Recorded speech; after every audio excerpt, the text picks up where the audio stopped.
Hello everyone, this is Hakaym and welcome back to some more World of Warships, and today we will be saying goodbye to the New Orleans. Yes, the time has finally come to move on to the Baltimore. Ugh, it's been a long time coming. I should point out that update 5.6 recently came out and I've been playing for a little bit. There are a few UI changes, maps, a lot of people that play know about this, and people who watch have probably seen a lot of new stuff showing up. One of the features is this new port. It is, if I can, Zipangu, which is actually the European server had this before us. We finally got it. That's really cool. I believe that's the mountain in Japan. I might be entirely wrong, so please forgive me. My Japanese geography skills are a little. Is it Mount Okinawa? I might be wrong. Anyways, let's go ahead, take a quick look over the survivability, and we're going to go into battle. Hit points 35,400, armor 13,227. And just like the Pensacola, she's extremely vulnerable to broadside, but obviously that's most cruisers. But in front, she is fantastic. She will bounce shells very easily. So bow towards, bounce shells all the time. Alright, artillery, you have 3 main turrets, 3 guns each, for a total of 9 guns. Max range is, I think it's about 16.2 kilometers. Reload time is 14 seconds, so it's a little bit slow. Max damage on HE is 2,800, and max AP damage is 4,600. And that's actually pretty much it. The guns are fairly decent. It's middle of the range between the Mogami and the Hipper.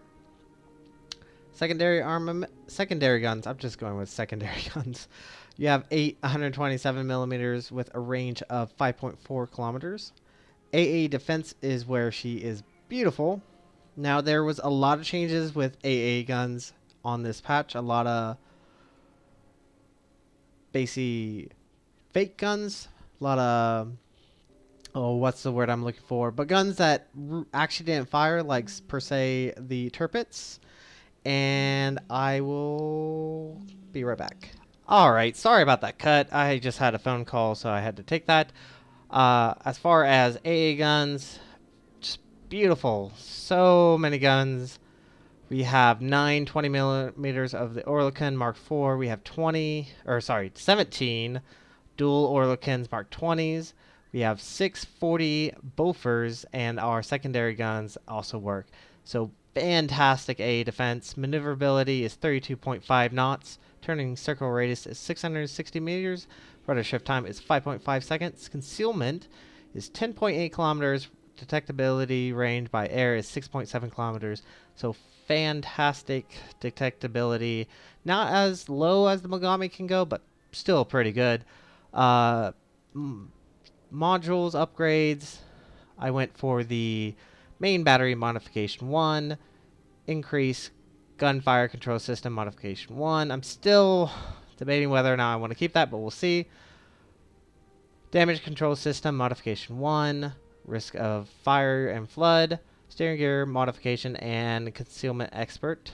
So without any further ado, let's go take her into battle. I'll see you soon. Alright, we are back in a replay with the New Orleans, and I love this ship. I do. It's so much better than in Pensacola. By far. Anyway, let's go ahead and take a look at the teams. We are playing on trap with the Lexington Shokaku, 2 CVs. Don't see that very often. A New Mexico, 2 Fusos, us, a Hipper, Atlanta, Cleveland, Nuremberg, a Benson, and a Kiev. On the enemy team, there are 2 Lexingtons, a Colorado, Fuso, Otago, Scores, I'm guessing is how you pronounce it, Cleveland, Nuremberg, Benson, Farragut, Anshin, and a Kamikaze R. So they definitely have a destroyer advantage to our destroyers, but we at least have the cruiser advantage, which is definitely going to help us. So right now we are moving towards C. We spawned at the northwest hand side of trap, And nowadays, C is generally where people will go. A, not a lot of people go there anymore. It used to be A is where the bloodbath really happened, but now it's C. C has become the primary area to go, even for the enemy team, even for the team that spawns on the southeast hand side of this map. C is generally where people go. But I don't really want to be in front, but it looks like I'm probably going to be the person that is going to be up front and personal with all the enemies, which I don't really like.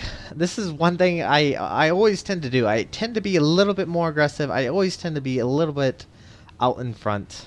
As you can see, our ally, our ally Atlanta is trying to cover the battleships, which is good because the Atlanta has fantastic AA, even though it's a downright shit ship.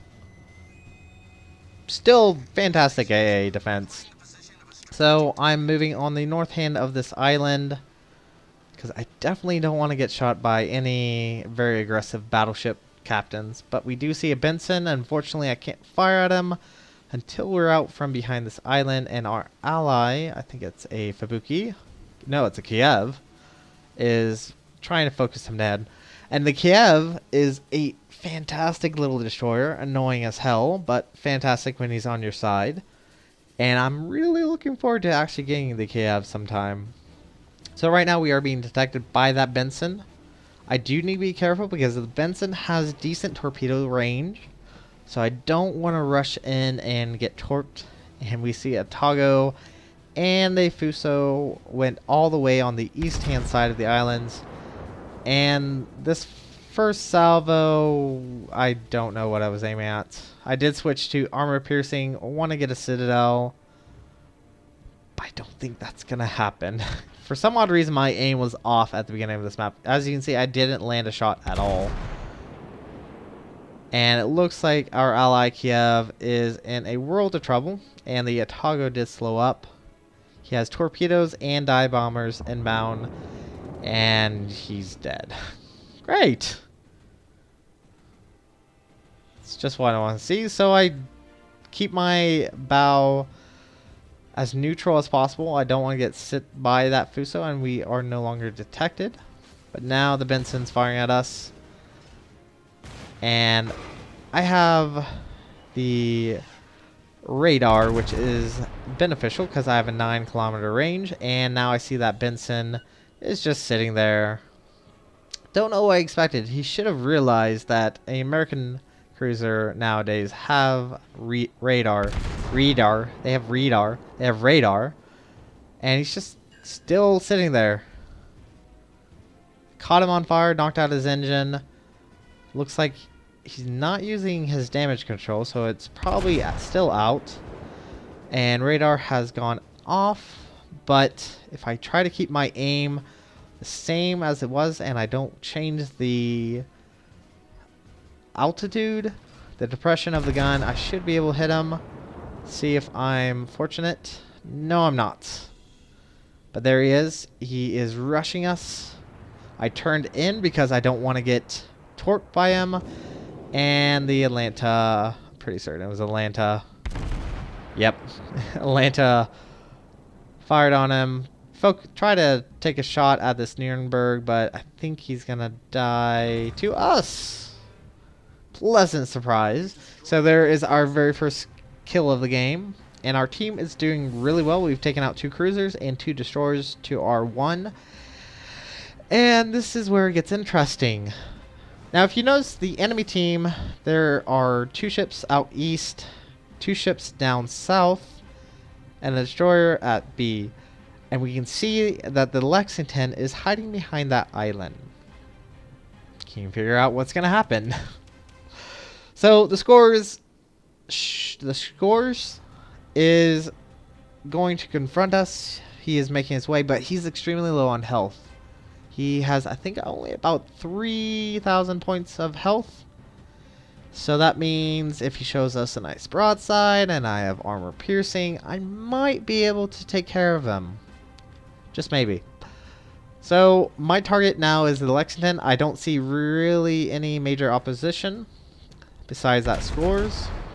That Colorado is moving into B. And we took a shot and we killed the scores.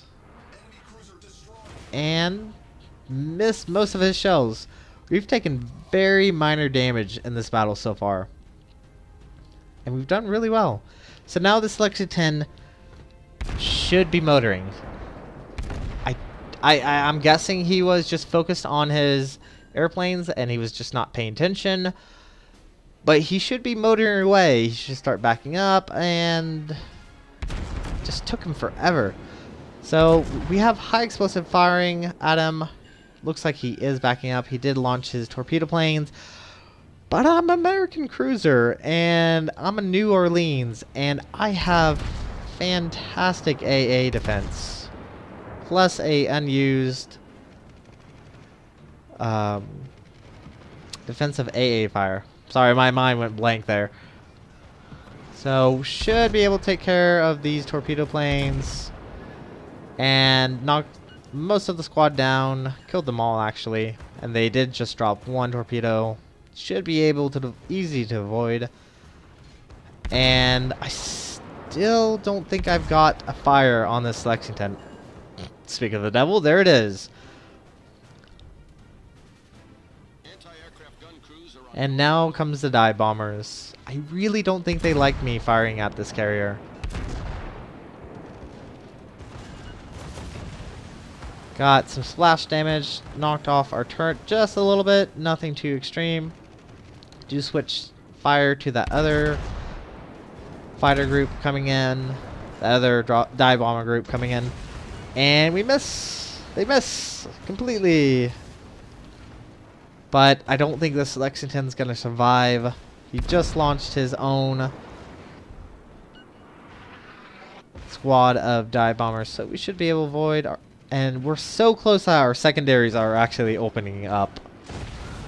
Whew. Took a decent hit from the Lexington, 2 fires, and we just bagged ourselves a Lexington, which is good riddance. So you can see I'm still on fire. And I'm waiting just in case. Yep. There goes the dive bombers. I knew that was coming. It looks like he set me as target before he died. So I did not want to waste my damage control ability until after that last group dropped their bombs. And let me point out, the Lexington has 1,000-pound bombs. And they can be extremely deadly, as you will probably see in just a little bit. So that's taken care of. We are currently moving to B to help out as best as we can. Our team is doing a fantastic job. And since there's no longer there's no longer 2 carriers, there's just now 1 carrier, our carriers should dominate the sky fairly well. And if you notice, we're being detected. Not by airplanes, but being detected by a ship. And there are some torpedoes. I thought I had it slowed up enough, but nope. Took a hit on the nose by that torpedo. But our damage control is up. And we will be using it momentarily. There we go. I was waiting for that to occur. I think I was pointing out in chat, like, hey, there's a destroyer over there. And it's probably that Kamikaze R. And yes, it is. And there's an Enshan running, making a torpedo attack on the New Mexico. Does get a good hit on him, but the Enshan is now dead. And it looks like the Kamikaze R just fired another spread of torpedoes. Good lord, low-level destroyers have such a high fire rate on torpedoes. It's just crazy. I just tend to forget that they have such a high rate. And now you see more dive bombers coming in. And fortunately for us, we have defensive AA up and ready, which will spread the dispersion on the bombs quite a bit. So we should be fine. Now this Kamikaze R lost his engine, and just died, I believe, to the Atlanta. But our New Mexico was not so lucky. But with that, most of the enemy team is dead. All that is left is a Lexington, which should not be a major concern. Now, I do know from at least the direction the dive bombers were coming from that they were coming from A. So right now I'm heading towards A because that's pretty certain where I think he is. And I really want to get him dead because, besides that he was focusing us down, that would make us, allow us to have a 5th kill, which will grant us Kraken Unleashed. I don't get that very often, and I really want it because we have 4 kills. But we'll see if we're lucky. So we are rushing our way, motoring as fast as we can, and the speed on the New Orleans isn't the greatest. It's better than, I believe, the Pensacola. It's been a long time since I've captained the Pensacola. It's about 32 knots for us, so we should be able to catch up with him if we angle our ship to intercept. He is now in range, and now we can start firing at him. But I don't think he's going to survive very much longer, being the main focus for our carriers. And you see there, I misjudged his speed. It looks like he is actually going at full tilt and turning in just a little bit. I don't think he's going to survive very much longer. We'll see who can take him out, us or the carrier. Place your bets. Can you figure out who's going to take him? If you bet it on me, I'm terribly sorry. Truly, I am. But unfortunately for me, I just don't have the alpha damage potential to take this Lexington out before the ally torpedo planes and dive bombers come in. But at least we can get some more damage off on this carrier before he does go down to our allies. And I think I'm going to actually slow up. Just look at that AA fire coming in from that Lexington. Oh, that's magnificent. So I think I'm going to end this here. Actually, this is why I was talking about the Lexington dive bombers being really powerful. Watch this shot from this air group. Big hit. But yes, that's going to be it for this video. If you like what you saw, hit the like and subscribe button. You guys have a great day. Zai Jen.